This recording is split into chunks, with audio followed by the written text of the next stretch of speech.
Welcome back everyone, this is my Suicide Squad alternate ending, deleted scenes video, and alternate storyline with Superman. That's right, James Gunn revealed a whole bunch of secrets about what was going on with the original version of the movie, so we'll break it all down. If you're brand new to the channel, be sure to subscribe to get all the videos. There's a bunch of really big stuff coming up this week. Careful for spoilers if you have not seen the Suicide Squad movie, because we'll be talking about everything that happened during that.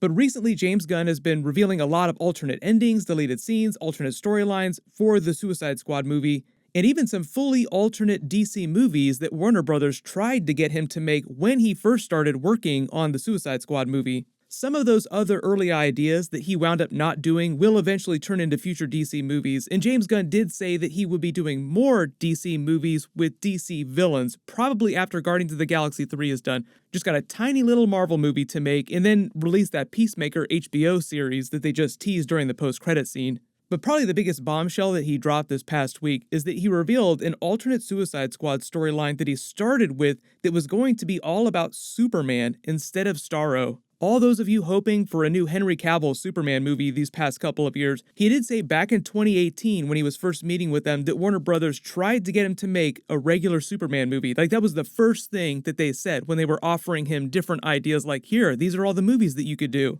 He did say that Warner Brothers gave him his pick of anything. He could do anything he wanted, with the exception of maybe like Batman, because I think at that time they were still trying to figure out the Ben Affleck Batman movie in the Matt Reeves Batman movie. But literally, he could have made any movie that he wanted.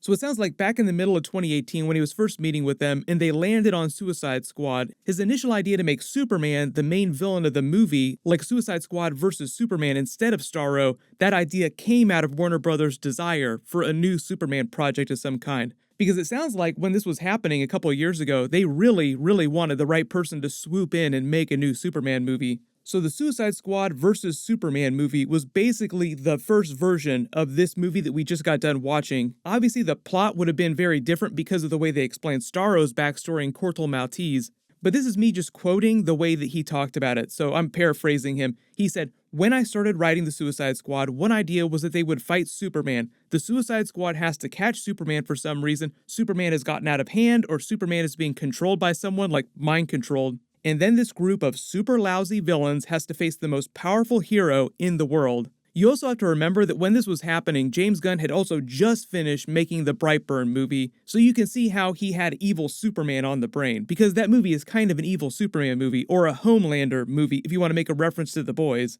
And of course his Suicide Squad versus Evil Superman movie sounds a lot like the plot of the Justice League Snyder Cut and Zack Snyder's versions of Justice League 2 and Justice League 3. After the Snyder Cut came out earlier this year, Zack Snyder released storyboards and details on what was going to happen in those Justice League sequels. I've already done really long, super detailed breakdown videos for all that, so I'll add links for it in the description if you want to watch those videos and get the full story of the sequels. But basically, what we get in the nightmare scene is the post-apocalyptic version of Batman trying to hold together a sort of combination of what's left of the Justice League. They partnered with the Joker, Deathstroke, some other DC villains, in order to stop evil Superman who's being mind-controlled by Darkseid using the anti-life equation. Now, when James Gunn was talking about his evil Superman storyline in the Suicide Squad movie, none of that would have spilled into multiple sequels the way that Zack Snyder was planning out his trilogy storyline. It wouldn't have involved time travel like Zack Snyder's Justice League sequels.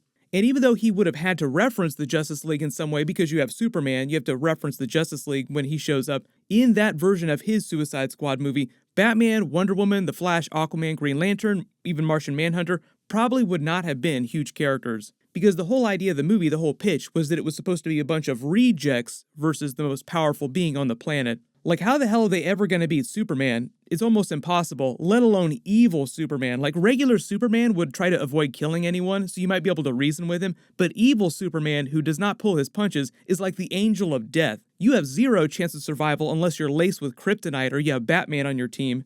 So in that early version of the Suicide Squad, James Gunn probably wasn't going to be using the anti-life equation or Darkseid to be the source of Superman's mind control. There is an upcoming Suicide Squad Kills the Justice League video game that Rocksteady is making. They released a trailer for that at DC Fandom last year. And in that story, their whole explanation for why Superman breaks bad and turns evil is that Brainiac is the real main villain. He invades Earth, and one of his first acts is to mind control Superman. So really that story is more like the Suicide Squad kills Brainiac and then avoids having to deal with Superman directly. Because in James Gunn's Suicide Squad versus Evil Superman movie, there was no way that they were going to be able to kill Superman. Like, Warner Brothers would never have allowed them to kill Superman again. And since it would have only been one movie with Evil Superman, knowing his comedic style of writing these WTF storylines, it sounds like whoever James Gunn would have had being the person controlling Superman, it would have been someone from Earth like Lex Luthor, or because James Gunn loves doing really weird, really obscure characters, like Polka Dot Man is a really good example of that.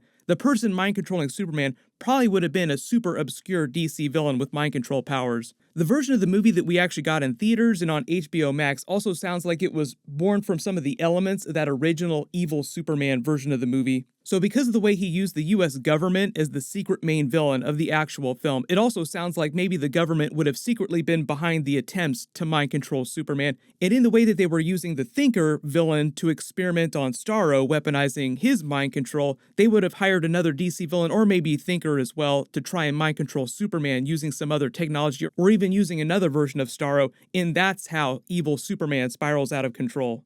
Things go off the rails, and then that's when Amanda Waller has to call in the Suicide Squad to clean up the government's mess, again, to try and save face. Because at the end of that version of the movie, they stop Superman from being mind controlled, they don't kill him off, and Superman doesn't wind up feeling like an actual villain during the film. Like, you meant to feel sorry for Superman the way you feel sorry for Starro, even though Starro winds up killing a whole bunch of people. It sounds like one of the reasons why the studio told him no to the Evil Superman mind control storyline is because back in 2018, they were just coming off that Justice League movie fiasco, and they'd already had a pretty dark Superman storyline play out during that. And Warner Brothers sounded like they just did not want another dark Superman story. The Shazam movie was coming out, they used Superman during that ending scene, and it seems a lot brighter, more hopeful, things in the world seem like they're back to normal after the events of the Justice League film. And Warner Brothers just sounds like they didn't want to do another Homelander-style Superman movie. So James Gunn just kept the mind control subplot and made it all about Starro. Then moving things to Corto Maltese in that Nazi base of Jotunheim and adding all those plot elements. I don't think the studio saying no had anything to do with the Justice League Snyder Cut because, yes, it's the exact same storyline basically. Bunch of heroes and villains have to stop evil Superman to save the world, but make it time travel and way more cosmic with Darkseid. But Warner Brothers didn't start meeting with Zack Snyder to actually greenlight the Snyder Cut till later in 2019, almost a year after James Gunn had started working with Warner Brothers on the Suicide Squad movie. So when James Gunn was pitching his Evil Superman in 2018, at that time, the studio had no intention of doing the Snyder Cut. That didn't come till much later. And even when it comes to the Snyder Cut with the Evil Superman scenes and teasers for the sequels with Darkseid, Zack Snyder actually said that the studio had no idea that he was going to do that stuff in the movie. In fact, the studio specifically asked him not to shoot any new footage, and he said basically, screw you, I'm going to do whatever I want, and filmed all the nightmare scenes in his driveway. Like, he put green screens up in his own driveway at his personal house and filmed all that stuff himself. He also added all those scenes of Cyborg getting the visions from the mother box of the possible future timeline with Superman going evil with Darkseid and killing the rest of the Justice League members. If he'd have actually pitched that to the studio when they were hashing out what the Snyder Cut was going to be, Warner Brothers probably would have tried to stop the cut from actually coming out. Now, if you do like the idea of the Suicide Squad versus the Justice League or Suicide Squad versus Superman, James Gunn did say that when the studio said no to his Suicide Squad versus Justice League characters idea, that they might wind up doing that as a future sequel movie, and if they did, he asked them specifically, please let me be involved with this. Like, if you ever do it, please let me come back and do this. So it sounds like Warner Brothers might still do a version of that in a movie at some point.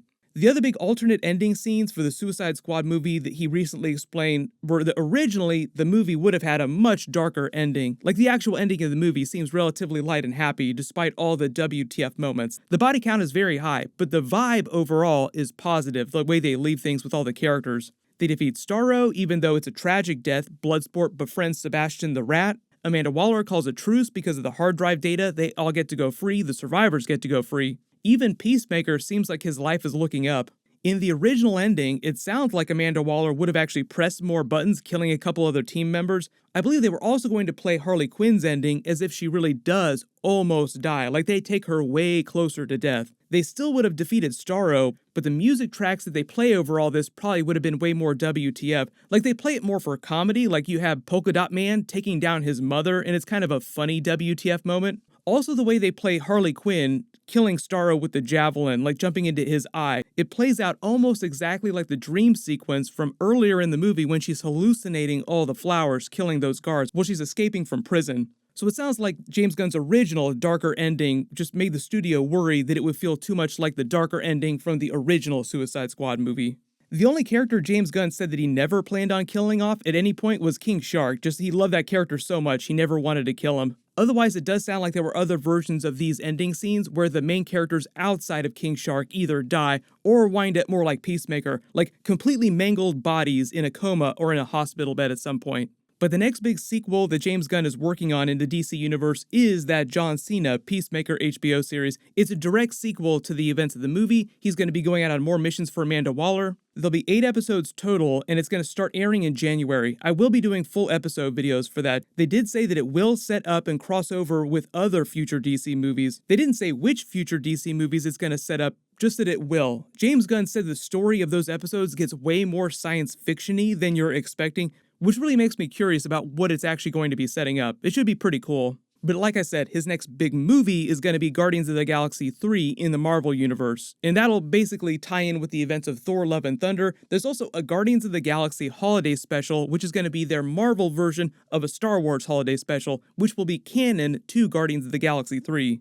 Big reminder too, this week is the start of Marvel What If episodes. My episode 1 video will post on Wednesday. What If will be canon to the MCU, and it builds on the multiverse craziness from the Loki finale. So make sure you have alerts enabled for my channel so you don't miss any of those episodes. Everyone click here for my full Suicide Squad post-credit scene video, and click here for my full Suicide Squad breakdown for the entire movie, Easter eggs, and everything.